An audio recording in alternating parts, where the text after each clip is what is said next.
Paul, welcome to Istanbul. How was your trip? How are you feeling? Good, man. Good. Like I said, it's the fourth go at it, so it gets easier every time. How's your weight looking?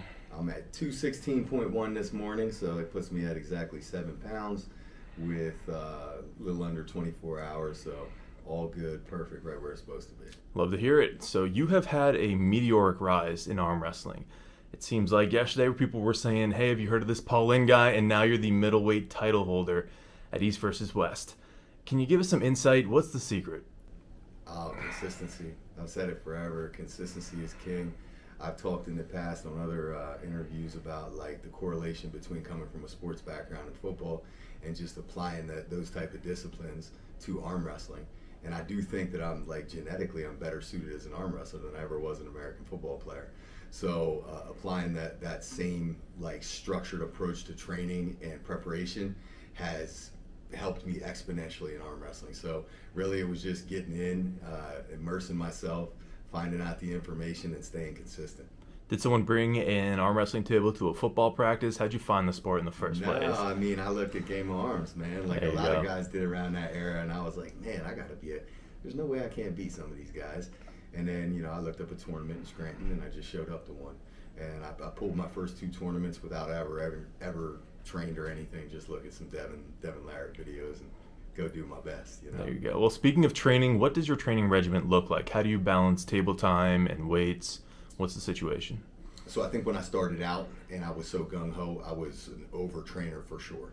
So it was like obsession to the level of, all right, let me learn all these arm wrestling specific things and do as many of them as humanly possible at the highest intensity that I can to make up for lost time due to my age.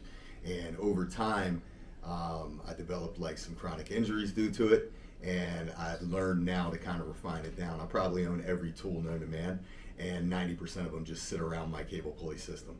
And I've refined it back to some of those basic tools that I started out using, and all the ones that are, you know, a little bit more peripheral have taken a back seat. So it's just been a process of trial and error and refining it down. So I mean, I still do the normal strength training lifts. Like I have to have the core lifts and the general strength for my own mental squat, bench, deadlift kind of deal.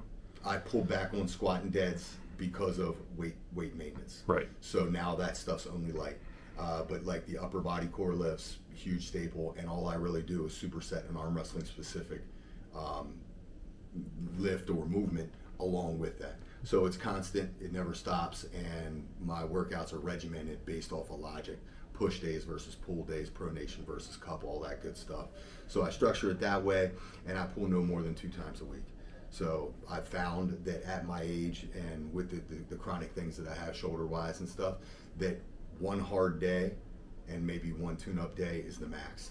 And basically my structure normally in preparation for something like this is train with my team, a lot of drilling, static holds, band addition stuff, and then the following week travel somewhere, whether it be Maryland to Dave Morocco's or, you know, Todd Hutchings or whoever local, to get some real power on my arm to rip it open.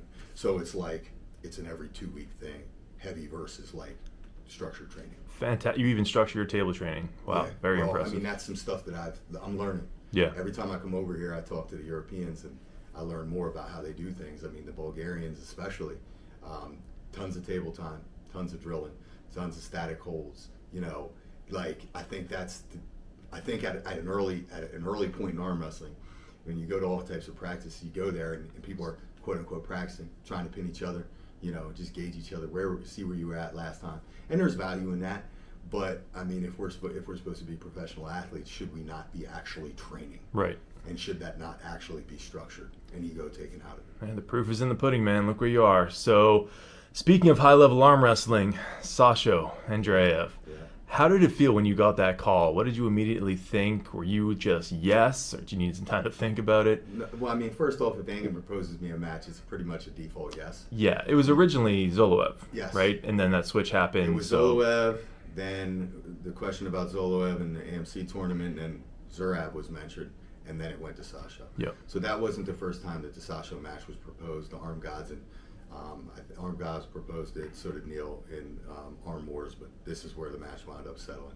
So it's been talked about here for a little bit, and you know, Sasho's that unicorn at the weight class. So I mean, you know, a lot of people might not know him.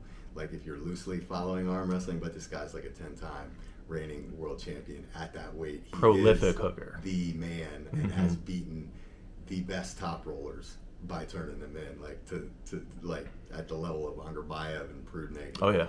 You know, he's the man. Yeah. All of them. So I'm sure you're watching the tape. Have you spoke with Rob? Rob has experience with them. You're doing all the research. Absolutely. That football background. I've gone to the well as much as I could with Rob, with Todd, you know, and with videos of people that have had success.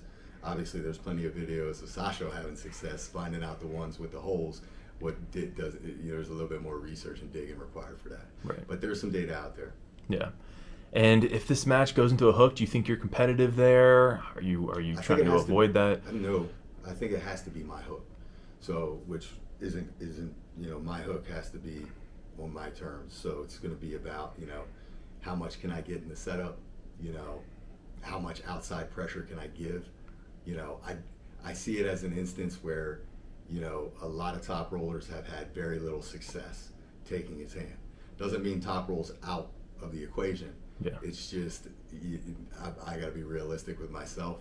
A top roll lane, there could be success there, but am I going to flop his wrist? Probably not. So it has to be somewhere in between. Interesting. Yeah, we saw you have success with Samusha. You're really a versatile puller. Is that very much intentional? You want to have options at the table, or does it just happen to be the case you're good at both? I think it's a combination of like the progression. I started out as like a fast hit post top roller, and it wasn't until midway through my career till, you know, going down to Kenny Smith, and Kenny said, "Why don't you pull in the hook? You're stronger in the hook." And I was like, "Yeah, right." You know, and you know, just shoulder injuries and stuff had me apprehensive, and I think over time I've been forced into understanding that that may be my best lane. But I think it's important to be able to have a little bit of versatility.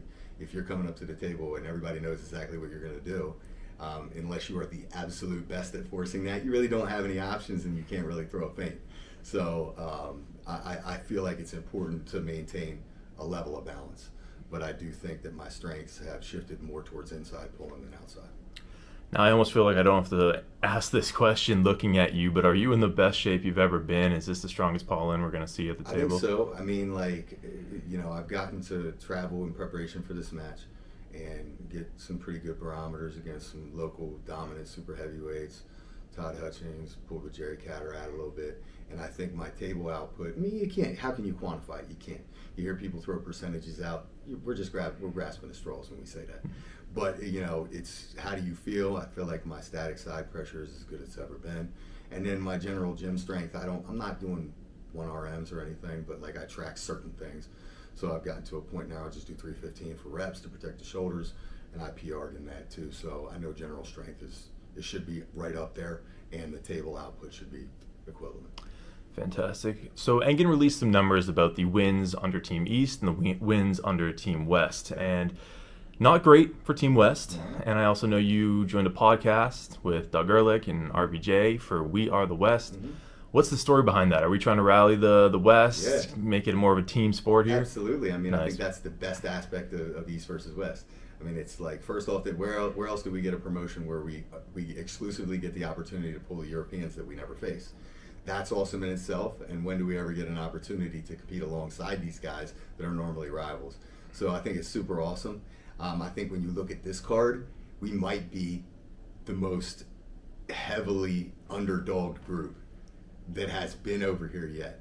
However, it's interesting, like talking to Devin last night and everything, I think that there are some legit possibilities for some shake-up upsets. And, you know, obviously as a group, we would love to win, you know, to actually pull the first one out where we're better than 500. Yeah, fantastic. Well, we'll see on Saturday. So, pressure. How do you handle it? We're getting close to game day. You're the title holder. Huge match here. Do you have any routines to keep your mind clear? Cutting the weight actually cuts the pressure. It gives you a distraction. I ain't worry about this. You know what I mean? And I don't think, like, I have a routine. Like, I have a mental routine. Some, you know, I'm a spiritual person. There's things that I do, and some prayers and some things, and I listen to some. But I'm not like, I don't feel like I have to really get outside myself to prepare. And a lot of that has to do with the sports background. I've been in the pressure situations in the past, and I've gotten to the point now at this age where, like, before I found arm wrestling, I was craving it, you know? So now it's more like a relief rather than something I dread. So I think, like, my wife asked me about it. She said, "How you feel?" Before I left, I'm like, "I feel great. Are you nervous? Or are you stressed?" I said, "Nah, not at all. Let's go. I wish I could do it today." You know. So I love it. I love it. Awesome. All right, have to ask, can we get a flex to end it? Absolutely. There it is. Paul, thank you for your time. Good luck on Saturday. Thank you. Thank you for watching. Subscribe to catch more East versus West content, and you can find a link to the pay-per-view in the description.